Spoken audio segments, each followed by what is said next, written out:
Hello my friends. It's been just about a year since I started the greenhouse with its plantings, and this is beginning of September, and I started planting in my grow beds and the towers and the raft bed back in October, so almost a year. And what I would like to do is give you a quick tour through the greenhouse and see what I have growing. Of course, there's always something that has expired or is done and is being pulled, and new things always being planted and started. And I have some modifications that I had already made, some successes and failures, and I'll go through all those here at the end of the little tour. So let's take a few minutes and do it. Here we're starting in the fish house, and you can see the tanks. I have a marked catfish, tilapia, trout, bluegill, and perch. Well, I've had problems with my catfish. I had a devastation. I had 100 catfish perish within 4 days. These are small tilapia in here. They're averaging about 2 inches in length. And then the end down here, I have this in isolation, and I just put in this filter, fish filter. I cut off the intake here, so there's no water flowing in, so there's no water flowing out. So this tank is in isolation. There is only about 6 fish in here, and I had one that was floating yesterday, so it's in isolation. I'm afraid that maybe there's something wrong, a disease. So we're going to isolate that and see if we can cure it. Now, the tilapia all survived whatever devastated the rest of the fish, and what I did to cure the tilapia is I increased the water temperature from 82 degrees to 86 degrees, and that elevated temperature cured all the sickness. So they all pulled through, and there they're eating now. This control unit here and this hot water tank, that is my heating source for the heating the tilapia water, and it works wonderful. The problem that I had, and we're a little tight in here, problem that I had was the pumps that I were using was too large, and they would develop leaks, and I think I went through 3 or 4 different water pumps. This pump, if you can look at the size, it's very small, and it can be ran by a solar panel, which at present I'm not using solar. It's running off of 12 volts. I had constructed a small power supply to run it, and it doesn't have a large flow rate, but that's not needed. It's going through a heating coil in the tank, and it gives up most of its heat through the trip through the coil, and it doesn't run a long time to heat that tank up and maintain it, and I can maintain that temperature within 1 degree. And here, the grow beds, they do really good. The lettuce is all too old. I'm just using that to feed the tilapia. I use this a lot for starting cuttings. Tomatoes start wonderfully well with this in a few days. And here I can see somebody wanted to get some cuttings of a grape that they had, and here's one that they left. They already took what they needed, but let me see if I can pull this out. This is going to be discarded. I want to see what the roots are on here.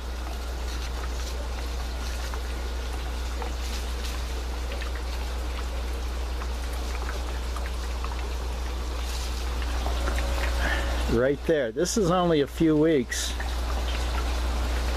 in here, and that's plenty of root to go into a pot, a dirt pot, and yeah, it's unbelievable what this can do. The tomatoes, the big advantage of starting from a cutting is you get a mature plant right at the onset, and they will root within 3 to 5 days, possibly a week, and you have enough root that can be moved right into a potted soil.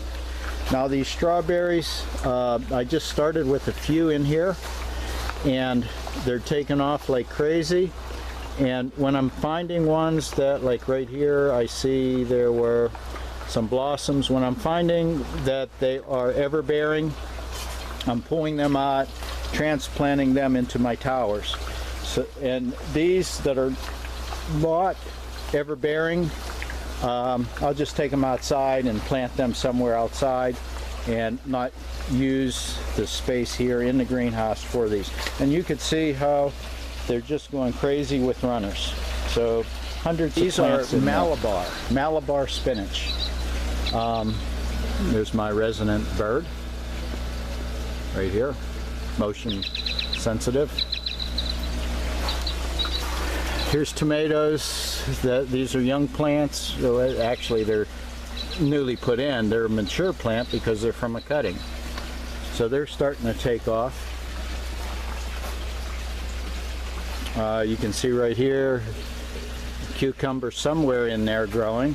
A lot of these things I have planted too densely. Tomatoes, here's one that probably needs to be removed. A lot of the problems that I have is some of the tomatoes now are over a year old. Beans, they're over a year old, and all the blossoms that were on the lower side developed into tomatoes. They've been picked, and now what's left is just on the extreme ends where the tomatoes are. Okay, chives, they're just totally overly thick. They need harvested. Onions doing real well in here. The peppers seem to be doing well. I'm not getting too many of the green, but I get a lot of the cherry tomato. But these are super sweet. They're like eating candy. They're called sun sugar. So this is one that I will be growing all the time. You can see these are coming on. I just picked one yesterday. These are called pinks. These are a tomato that my dad's been growing for years, and we've been saving seeds every year. So I don't know what the real name is, but this is one that's been in the family. And these produce or make the best fried green tomatoes ever. So this is the tomato I use for frying. Plant that grows exceptionally well all year. This is from my original planting. These are basil, and they just have such a good smell when you brush up against them. They're going to be ever-bearing. You can see the runners. The runners I'm just transferring over into additional towers for them to reroot. So these have been just moved. This stuff here is watercress. It grows extremely well in here. It'll grow through the winter, but it gets a little dormant. You can see here where pieces have fallen to the ground, and they like growing in here. Yes, the floor is somewhat moist. You can see right in here, I use a lot of cayenne. I think this is only one plant. And you can see, even like here, all the green ones coming on. Red, ripe ones in there. Down in here. It's an amazing plant. Then here, this is one of the cherry tomatoes. They just started ripening.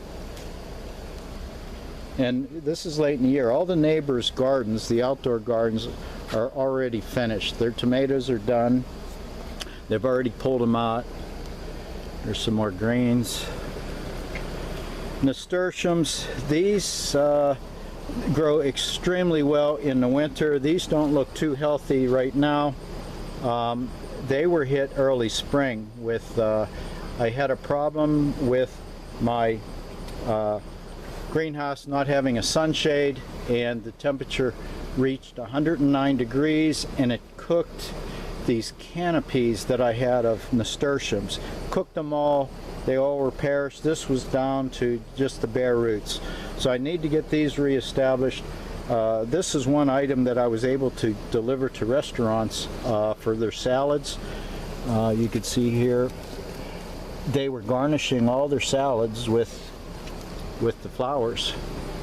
Here's some more of my sun sugar, and you can see here how there's almost no fruiting on the lower side, and then you come up to the top. This is where the blossoms are and the fruit. A real successful thing that I have that I'm really pleased with are these wicking towers that are in half barrels. I have always been calling it a composting tower. This, I think, is one of the greatest successes in this greenhouse here, just the way that it has been working. Of course, you can see here beets. I love beets. One beet can give me about 4 meals. The tops, these are kind of small, but the tops I eat. I will harvest the grains and eat those through the whole winter, and then the beets I cook separate, the bulb, and that's for separate food. Right here you can see worms all over. Like I was saying, I was calling this a composter. I'm changing the name to a digester, because these worms, I will fill this up with any debris in the greenhouse, and it's been all year. I would have this packed solid and tight. In a couple days, the level just keeps dropping, and I know it's not enough time for it to compost. So the worms are eating it. And then what happens is, you can see here,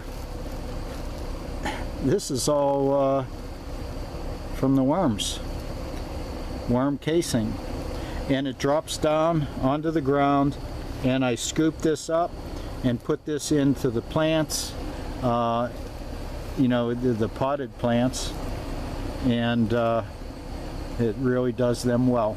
I'm also planting, you can see there's things planted in here. This is amaranth, so I'm kind of excited to see how the seeds are going to be from these. And the leaves are supposed to be very edible. I haven't cooked them yet, but I'm excited to try. This was from a couple of cuttings from a friend of mine. These are figs, and they're taking off real well. They're in one of the wicking beds. Also, that digester, the worm digester, is also wicking, but the wicking only is good for about 18 inches, so that only will keep the lower portion moist. The upper portion I dump water in every day from filtering the swirl filter, emptying the swirl filter. Okay, here, this is started from a seed, an avocado. I already pinched the top off, try to control the height and maybe get it to branch for me.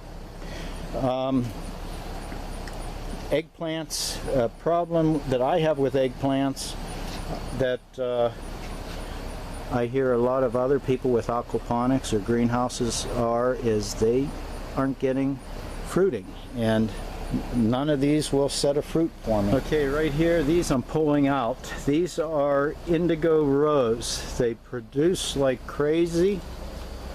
I don't like their flavor, so I give them away. People will take them, but they just don't have a good tomato flavor.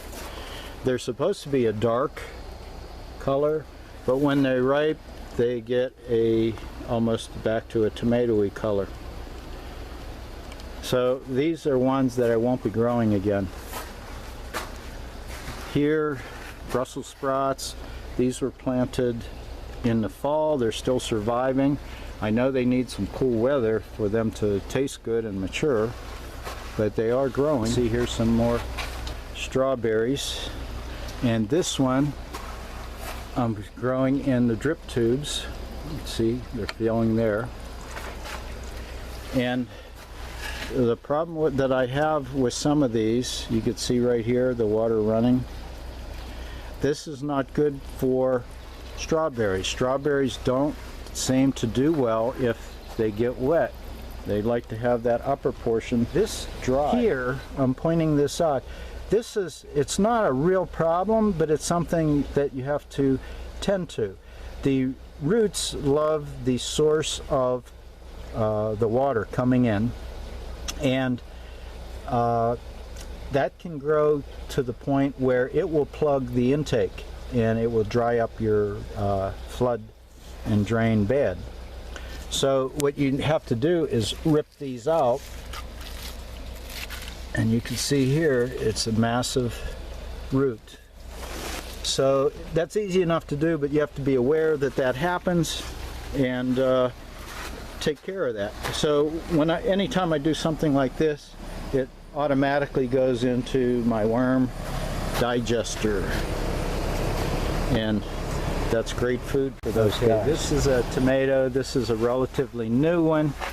I haven't seen anything from this, but I see blossoms on the end, and this is a problem that I need to tend to. Is I know you need to have light get to these vines and leaves. I need to do thinning on these in order to make that plant healthier. That's a matter of me not doing my job. Okay, here's one of my favorite plants. This one is one of the first sun sugar. You can see a couple right there, and as we come up, there is almost none in the lower section, and I've been eating these almost every day for the whole year. But you come over to the end, and this is growing all the way to the middle of the greenhouse. It's got to be 10, 12 or more foot long. All the blossoms are on the outer end, and they're all up there. Some of these I'll probably have to get on a chair to harvest them. Okay, here's the new system. I have a dual system. I have the drip tubes. You can see here I have them, these are turned off. And this has my flood and drain tubes with the flush system. That's, if you can see back there, the flush reserve. Okay, I have more strawberries in here, and right here, here's a batch. And these are being shaded right now by my tomatoes. They're dominating. Okay, a real good success to these towers are these foam styrofoam noodles, and you see here how I have them coiled and wedged in there. These keep the water from escaping and then growing the moss or algae down the towers, and it keeps the outside of the plants dry. When these were getting wet, my strawberries would rot. I wasn't able to harvest or eat any of them. So now it's rare to find one that will rot, that I can now pick them all. One thing that I did with the towers, you can see here there's a void. This system that I installed, it's 6 foot across.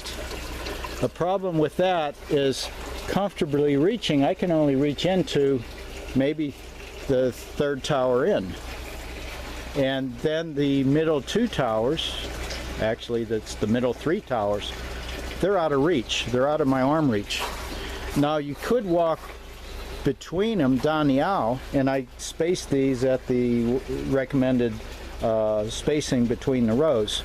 But when the plants are mature, like these, how thick they get, this is the watercress, there's no room to squeeze in there. So the center section of this entire growing area has not been used. You can see through here how I'm not even having those planted. So my solution to this was I can reach from the front back in to two rows, to the second row, if I leave one row void. So all this is in the process of moving. This row here needs to be filled. This row here is going to be taken out. And then I'll do the entire system that way. Thanks for watching, my friends. Bye-bye.